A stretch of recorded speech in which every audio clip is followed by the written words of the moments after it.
L'incapacité de produire des rapports d'analyse ou des certificats de conformité reconnus au niveau international demeure un handicap à lever. Afin d'assister les pays de l'Union monétaire et économique ouest-africaine, l'Organisation des Nations Unies pour le développement des industries ONUDI a mis en œuvre, grâce au financement de l'Union européenne, un programme qualité destiné à améliorer les capacités de l'UEMOA dans les domaines de l'accréditation. En quoi cette accréditation dont nous parlons contribue au développement économique de l'espace UEMOA? Quel en est le mode de fonctionnement?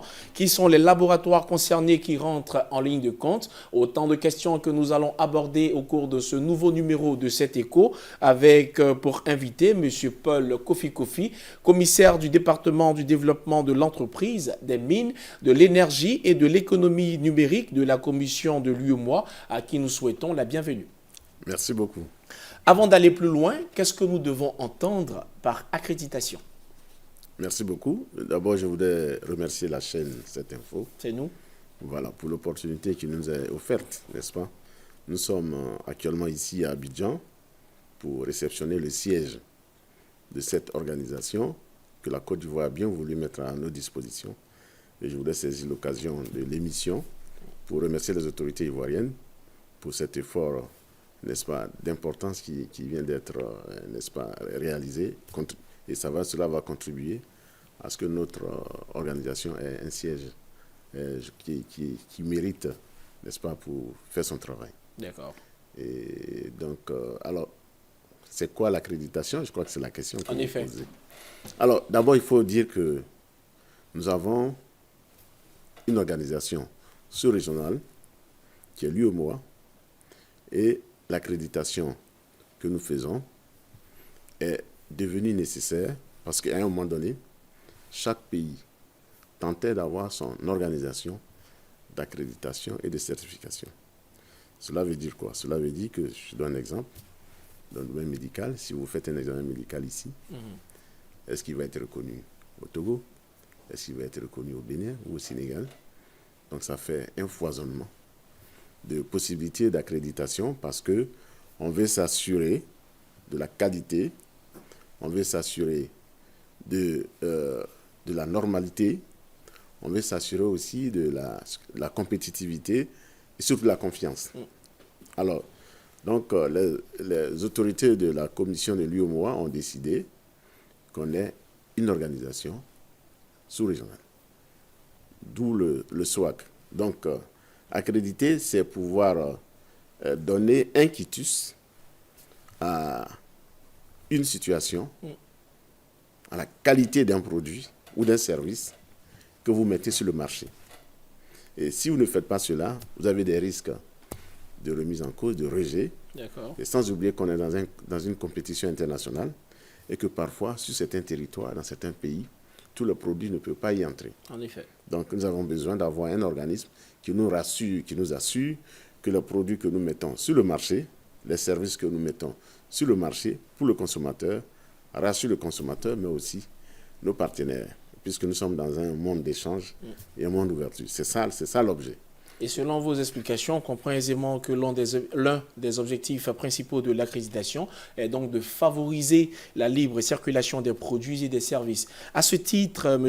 Kofi Paul, en ce qui concerne l'espace UEMOA, quel rôle vient jouer cette accréditation là dans le développement économique de la région? Ah oui, parce que nous sommes dans un monde de commerce, d'échange. Et si vous n'êtes pas capable de vendre vos produits chez le voisin, ne serait-ce que chez le voisin, il y a plus forte raison à l'international, mais vos produits restent sous vos mains. Aujourd'hui, par exemple, si on prend le cacao ou bien dans d'autres domaines, vous avez des normes qui sont édictées par des continents sur l'entrée de nos produits sur leur marché. Et pour pouvoir permettre à ce que nos produits accèdent à ces marchés internationaux, il est donc nécessaire que nous-mêmes, nous puissions accréditer les services, les structures qui vont donner le quitus et leur permettre de produire des normes, de faire accepter des normes qui sont reconnues au plan international. D'accord. Et leur donner donc ce certificat qui est donc un cachet de qualité sur ce qui est produit et n'est-ce pas, échangé dans l'espace UEMOA. D'autant plus que, si vous me permettez, de faire une ouverture sur la ZLECA. Au niveau de la ZLECA, qu'est-ce qui va se passer? Vous avez 54 pays. Chacun produit ce qu'il a et il va mettre sur le marché avec une baisse des tarifs douaniers. Donc, baisse des tarifs douaniers, c'est une libre circulation des biens et des services. Mais est-ce qu'on peut avoir des assurances sur ces produits qui vont circuler dans ce continent? D'accord. C'est en ce moment que vous entrez en ligne de compte. En ligne de compte. Et je peux vous le dire, nous n'avons pas seulement le pays de l'UEMOA aujourd'hui, au point où nous avons des pays hors UEMOA qui viennent... Qui sont tentés de rentrer dans le projet. Et qui rentrent. Et on ira dans le débat sur ces questions-là. Alors, pour atteindre ce but de délivrance de certificats, il faut que ces accréditations-là délivrées par un organisme soient reconnues au niveau international. Moi, j'ai bien envie de savoir, à ce niveau de notre échange, comment s'opère le choix des laboratoires qui travaillent sur ces accréditations. Voilà. Alors, un jeu de mots, si vous voulez, c'est l'accréditeur accrédité. D'accord. Qu'est-ce que ça veut dire de façon terre à terre? Si vous accréditez, et par la suite vous certifiez que vous-même, vous n'êtes pas reconnu au plan international, c'est comme du papier sans valeur. En effet, je comprends. Donc nous avons besoin de nous affilier aux organismes internationaux. Nous avons un organisme africain qui nous a donné, n'est-ce pas, l'accréditation. Et nous avons aussi des organismes extérieurs, internationaux, 2 qui nous ont donné l'accréditation. Donc cela s'est fait en 2022 et en 2023. Donc, on peut avoir des détails sur l'organisme africain en question? Oui, l'organisme africain, ça s'appelle Africa, et qui donne donc cela, et qui nous a donc donné le certificat l'année dernière, il y a 1 an et demi environ. Et nous avons aussi un organisme international, ILARAC, qui est au plan mondial, qui donne cette possibilité. Et on vient d'avoir l'IFA, qui au plan international, c'est aussi un autre organisme qui est capable de le faire et qui vient de nous donner cette capacité. Donc, nos accréditations sont de qualité et reconnues au plan international. Je suppose que le processus qui aboutit à l'accréditation comprend donc des phases principales, généralement décrites dans une norme, par exemple. On parle de la norme ISO CEI 17011. Quelles sont ces différentes étapes-là, finalement? Voilà. L'organisme reçoit une requête. Je suis un laboratoire d'analyse médicale. Je veux être affilié au SOAC. Qu'est-ce que je fais? J'ai écrit au SOAC et je demande à ce que j'ai, n'est-ce pas, cette accréditation qui me permet d'avoir la certification. D'accord. L'organisme envoie ses agents. Naturellement, il y a un cahier de charges à remplir.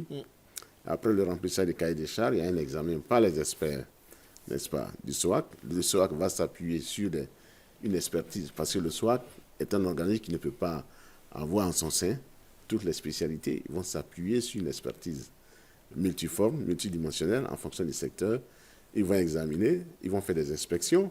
Il faut d'abord aller s'assurer que le local obéit, que le personnel utilisé répond aux normes, a le profil, que les produits utilisés sont aux normes. Va regarder tout cela, faire l'examen, et ensuite vous donner le quitus. Donc c'est un travail en profondeur qui est fait et qui s'appuie sur la qualité, qui est toujours l'élément essentiel. Et lorsque cela est fait, en ce moment-là, on vous délivre cette certification qui vous permet de pouvoir travailler.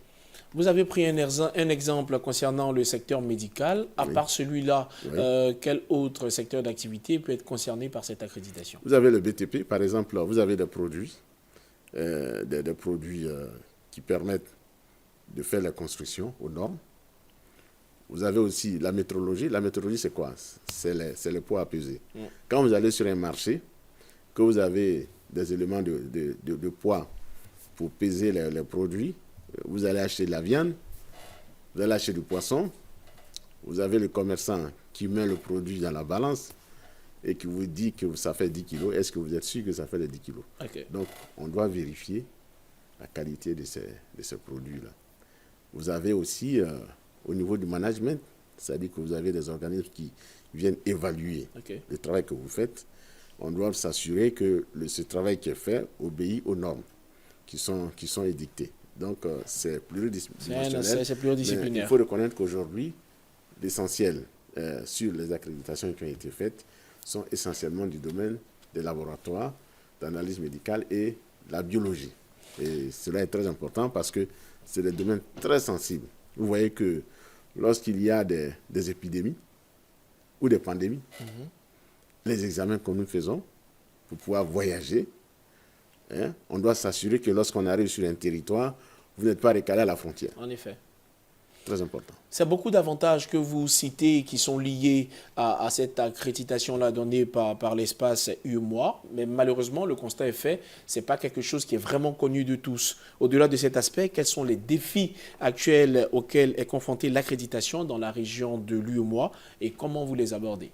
Je crois que le premier défi, c'est que tout le monde se mette à soutenir l'organisme et qu'il n'y ait pas une pluralité, une concurrence inutile de plusieurs organismes que certains pays ou les pays voudraient bien mettre en place. Nous avons cette situation et il faut que cette acceptation soit de règle. Et aujourd'hui, on est heureux que tous les pays aujourd'hui s'y sont mis à soutenir, à reconnaître le SOAT.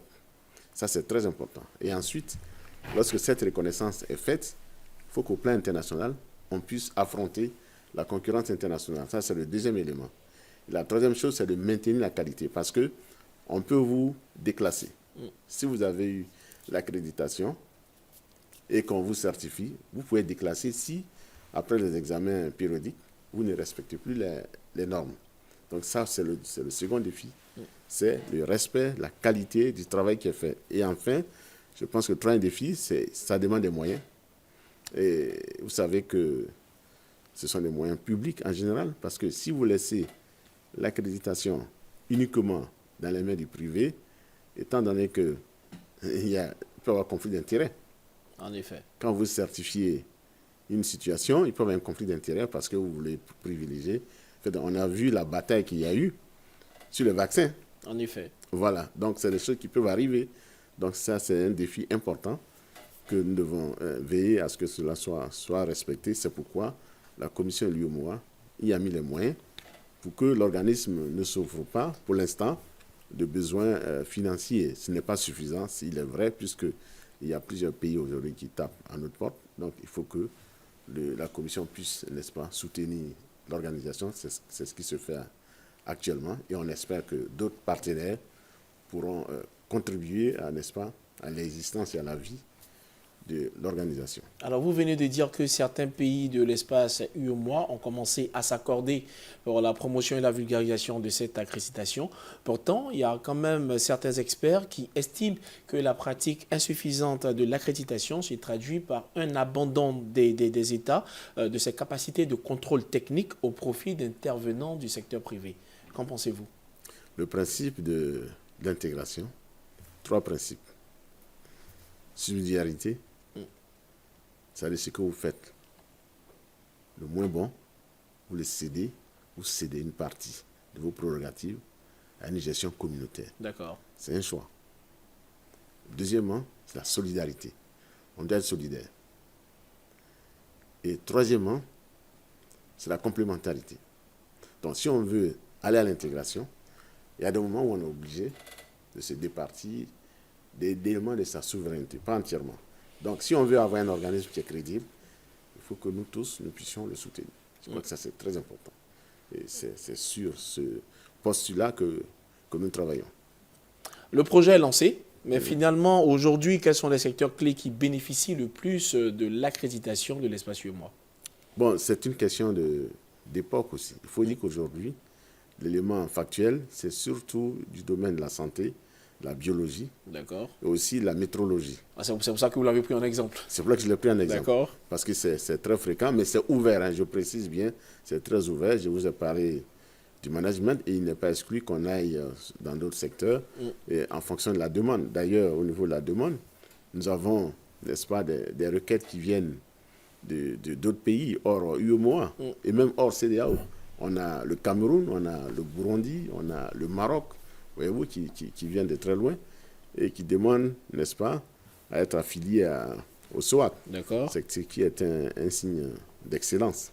Alors, nous tendons allègrement vers la fin de l'émission, mais je crois que j'ai encore un petit temps de vous demander les liens entre l'accréditation et la normalisation ainsi que la certification dans le développement de la région de l'UEMOA.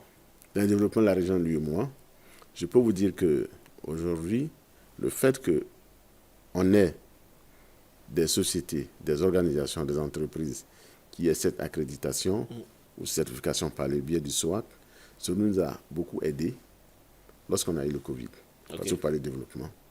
Et circuler dans l'espace UEMOA a été très facilité à cause de cela. La première chose d'ailleurs que beaucoup de laboratoires ont eu à faire, c'était donc de s'affilier à cela. Ensuite, nous avons le phénomène du VIH-Sida, pour lequel la plupart des laboratoires qui exercent dans la sous-région sont accrédités. Et cela est très important pour donner la qualité sur les examens qui sont faits. Donc, c'est très important pour le développement de la sous-région. On va terminer avec ça. Quelles sont vos perspectives pour un meilleur développement, pour une meilleure promotion de cette accréditation dans l'espace UEMOA? Voilà. Et je crois que la première chose, c'est que nous constatons, je n'allais pas dire exponentielle, nous constatons une affiliation des organisations qui demandent, n'est-ce pas, l'accréditation et la certification du SOAC. Nous étions à moins d'une dizaine. Aujourd'hui, nous avons 61 requêtes qui ont été faites. Beaucoup frappent à la porte. Beaucoup frappent à la porte et 57 qui sont effectivement actifs. La Côte d'Ivoire, par exemple, en a 23 et ça va très vite. Dans des secteurs diversifiés. Secteurs diversifiés. Nous sommes heureux pour cela. Il faut que ça continue. Et ensuite, nous espérons que le fait d'avoir un siège formel, et surtout ici à Abidjan, qui est quand même une plaque tournante des activités socio-économiques de la sous-région, c'est une excellente chose. Et nous aimerions donc appeler les uns et les autres encore qui hésitent, que ce soit des organismes privés qui sont sur le territoire ivoirien, mais aussi ailleurs dans la sous-région, et pourquoi pas à travers le monde, à travers le continent, de ne pas hésiter à frapper à la porte du SOAC. Merci à M. Paul Kofi Kofi d'avoir été sur ce plateau et d'avoir répondu à nos questions. Merci beaucoup. Je rappelle que vous êtes commissaire du département du développement de l'entreprise, des mines, de l'énergie et de l'économie numérique de la commission de l'UEMOA. Vous étiez sur ce plateau pour nous parler de certification, mais également d'accréditation dans cet espace sous-régional. Mesdames et messieurs, cette émission est terminée. Merci de nous avoir suivis. Très bonne suite de programmes sur cette info et sur cetteinfo.ci.